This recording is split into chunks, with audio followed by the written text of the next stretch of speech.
অফুরন্ত নিয়ামত, কোন কোন জিনিস তুমি অস্বীকার করবে? মধ্য দুপুরে বসে পুকুর পাড়ে দেখুন কি খাচ্ছি।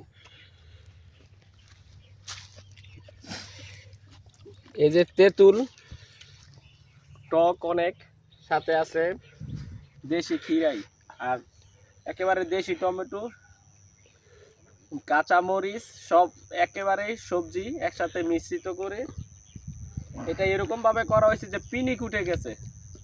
এখন যারা খাইতেছেন হয়তো বুঝতে পারতেছে, কিন্তু দূর থেকে যারা বুঝবেন অবশ্যই জিভে জল আসবে।